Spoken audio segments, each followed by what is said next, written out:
Bau kenyang.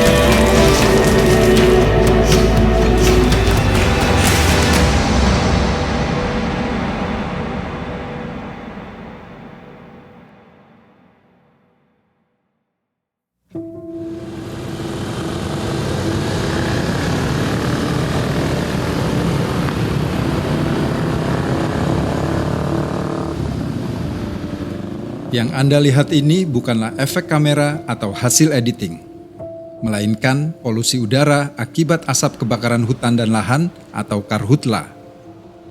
Di kota Palangkaraya, ibu kota Kalimantan Tengah, polusi terparah mencapai 1.300% di atas ambang udara yang sehat bagi manusia. Saat itu, udara bersih adalah barang mewah yang sulit didapat. Sebaliknya, kepanikan seperti ini mudah dijumpai setiap hari.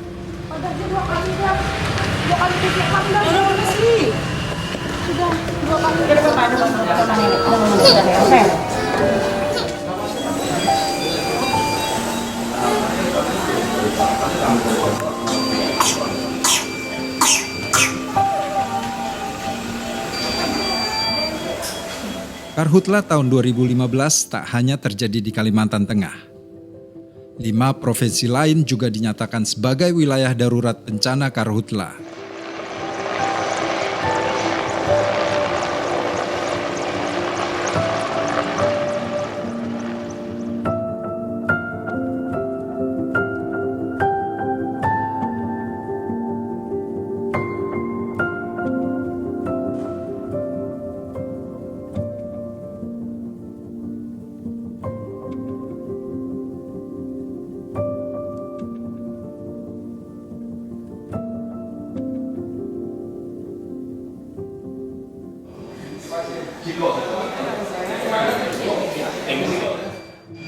Nah, sakit apa?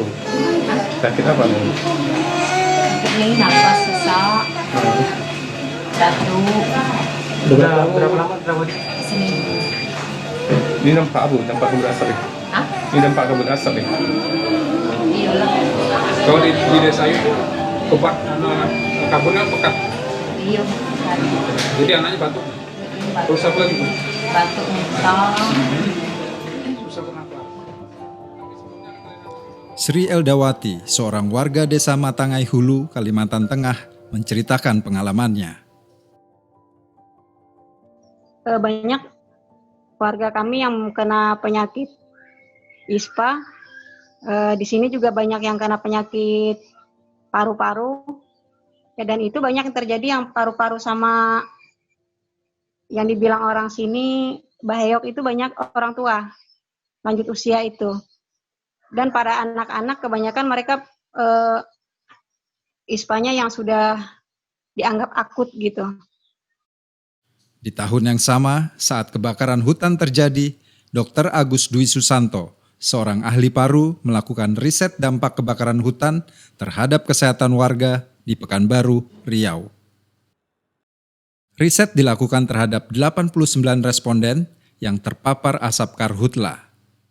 Di situ terlihat bahwa sebagian besar masyarakat yang menjadi sampel penelitian 71,4% itu mengalami gejala pernapasan seperti batuk, kemudian batuk berdahak, kemudian napas agak berat, sakit tenggorokan, itu adalah gejala-gejala respirasi ya.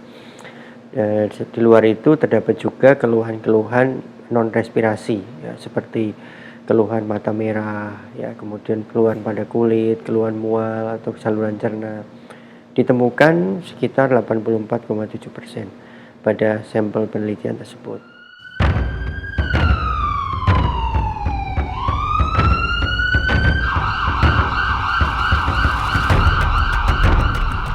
Kadar karbon monoksida atau CO dalam nafas juga jadi perhatian penting. Sebab CO dikenal sebagai polutan udara yang berbahaya bagi kesehatan manusia. Dari hasil riset itu kita temukan bahwa sekitar 72,6% masyarakat yang menjadi sampel penelitian itu terdapat gangguan fungsi paru, terjadi penurunan fungsi paru. Sedangkan karbon monoksida rata-rata dari sampel penelitian tersebut kita temukan nilainya 32,6 ppm. Kita ketahui bahwa nilai normal dari karbon monoksida dari udara yang dihembuskan oleh seseorang itu di bawah 5 ppm. Dan ini nilainya cukup tinggi ya, 32,6 ppm.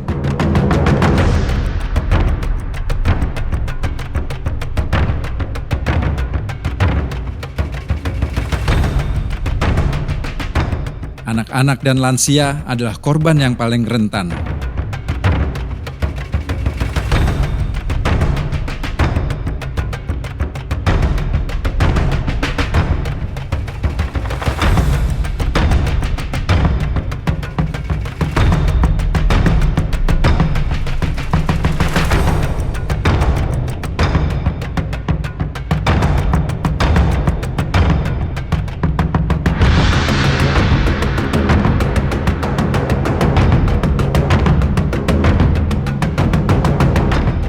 Selain kesehatan, pendidikan anak pun terkena dampaknya. 5 juta siswa kehilangan hak belajar akibat penutupan sekolah. Kegiatan ekonomi lumpuh. Bagi keluarga berpenghasilan rendah, kondisi ini membuat mereka makin menderita.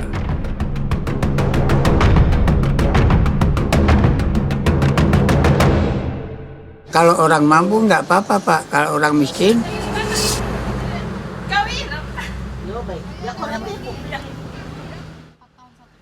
Kami melihat selain pembukaan lahan XPLG itu juga sekarang ini kan banyak lahan-lahan untuk perkebunan sawit.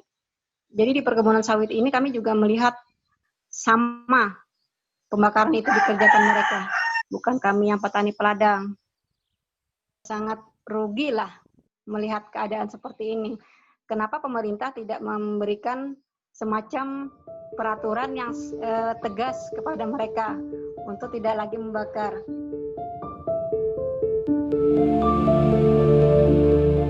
Kerugian ekonomi diperkirakan mencapai 220 triliun rupiah atau lebih dari 5 kali kerugian akibat tsunami Aceh tahun 2004.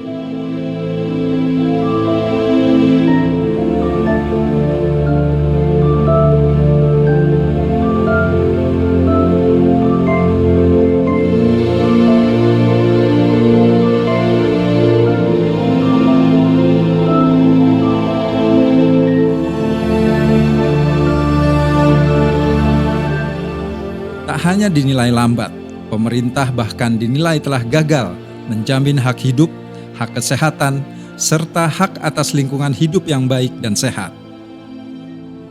Kenapa kok ini dari dulu terus terjadi gitu? Jadi ada pola.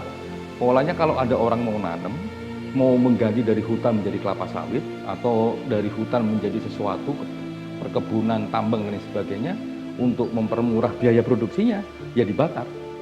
Lah, kenapa ini jadi lambat? Disitulah titik pangkalnya. Jadi kepentingan pemodal, kepentingan investasi, dan mungkin jaringan-jaringan yang lain yang membuat ini bukan lambat, yang memang sengaja nggak ditangani. Lambat itu kan ditangani ada hambatan. Tapi kalau dibiarkan, kan namanya bukan ditangani. Berikut kita saksikan penanaman pohon varietas unggul benih pohon kelapa sawit oleh Bapak. Bencana lingkungan terus terjadi. Tapi atas nama pertumbuhan ekonomi dan investasi, korporasi besar mendapat prioritas. Padahal di lapangan, merekalah yang banyak menjadi pelaku kebakaran hutan dan lahan. Membuka hutan dengan cara membakar adalah salah satu bentuk kejahatan lingkungan hidup. Ironisnya, negara lebih banyak hadir sebagai pelindung bagi pelaku kejahatan lingkungan hidup. Jadi pemerintah kita ini memiliki cara pandang pembangunan ekonomi yang disebut trickle down ekonomi. Artinya adalah bahwa pelaku utama dari ekonomi itu adalah bisnis-bisnis skala besar yang bisa melakukan usaha ekonomi, terutama di sektor industri ekstraktif, yang kemudian ini diharapkan bisa menetes keuntungannya itu atau manfaatnya kepada kelompok-kelompok masyarakat lainnya. Sehingga itulah kemudian pemerintah memberikan konsesi dan izin-izin dalam luasan yang sangat besar kepada perusahaan-perusahaan tersebut, yang itu diberikan tanpa berkonsultasi ataupun mendapatkan persetujuan dari masyarakat lokal. Dan ini bukan hanya menimbulkan konflik, tetapi karena model ekonominya juga yang destruktif ya, dan mengeruk sebanyak-banyaknya sumber daya alam, itu juga mengakibatkan terjadinya kerusakan lingkungan, pencemaran, kehilangan hutan, kehilangan keanekaragaman hayati, dan lain-lain. Izin pelepasan kawasan hutan. Ini kita sederhanakan. Ini juga sama. Izin prinsip dulu 2 tahun, 4 tahun baru keluar izinnya. Nah, ini bisa kita singkat dalam 12 sampai 15 hari. 12 hari lah.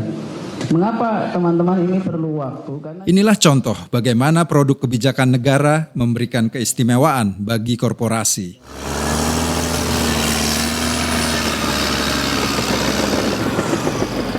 Kebijakan seperti ini membuka jalan bagi perampasan secara sistematis terhadap hak warga atas lingkungan hidup, hak politik, hak ekonomi, hingga hak sosial budaya. Selain kebijakan negara yang menguntungkan bagi korporasi, tak sedikit korporasi yang seolah memiliki impunitas atau kebal di hadapan hukum.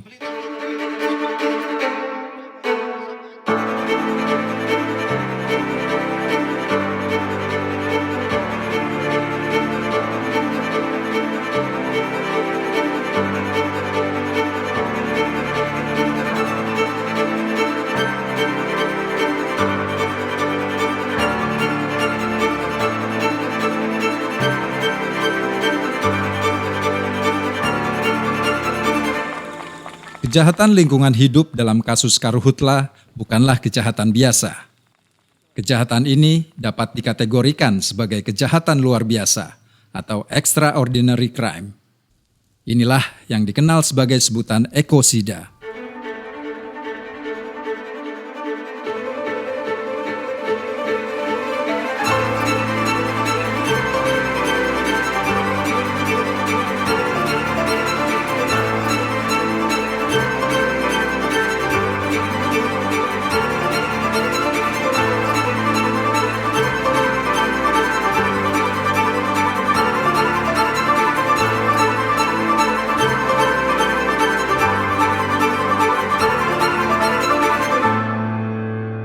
Jadi ada beberapa hal yang bisa kita lihat dia sebagai kategori ekosida ya. Jadi satu kehancuran yang memang tidak bisa dipulihkan kembali gitu. Sifatnya sangat masif, tidak terpulihkan, dan juga ini bersifat lintas generasi. Generasi yang akan datang tidak akan bisa lagi menikmati atau memanfaatkan ekosistem tersebut seperti semula.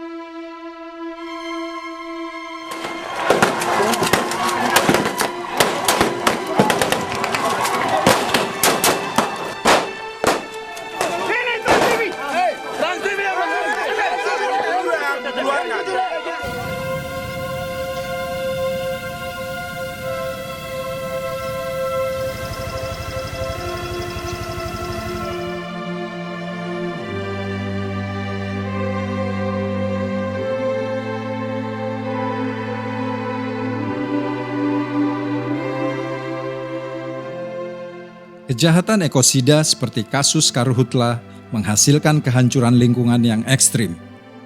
Ini terjadi akibat akumulasi kerusakan lingkungan yang berulang atau terus-menerus dalam jangka waktu yang panjang. Karena itulah, pelaku kejahatan lingkungan tak boleh lagi memiliki impunitas. Diperlukan aturan hukum yang memastikan bahwa kejahatan lingkungan adalah bentuk kejahatan ekosida. Sebab penghancuran lingkungan hidup terbukti tak dapat diselesaikan hanya dengan mengandalkan penegakan hukum lingkungan yang biasa. Hanya ngomong kasus lingkungan, ya kan? Kasus lingkungan misalnya, pabrik kecil, pabrik kecap, pabrik yang kecil-kecil di tengah masyarakat yang mungkin itu home industri juga ngerusak lingkungan. Gitu. Kalau dia buangnya sembarangan di selokan di sungai juga itu merusak lingkungan. Tapi kenapa kok ini harus ada kategori ekosida yang digagas oleh teman-teman Walhi misalnya, atau teman-teman yang bergerak di lingkungan menjadi sesuatu kejahatan yang punya fokus. Karena memang mau fokusnya ini kerusakannya gede, implikasinya juga serius, pelibatan aktornya juga di mana-mana, dan kadang-kadang memang pelibatan aktor ini bahkan tidak bisa tersentuh. Makanya harus jadi concern dia, menjadi satu kerangka hukum sendiri. Itu kebutuhannya. Lahirnya aturan hukum yang kuat akan menjamin keberlanjutan ekosistem kehidupan. Dari sini pula diharapkan akan muncul desakan agar negara hadir bagi warga dan bukan hadir melindungi korporasi.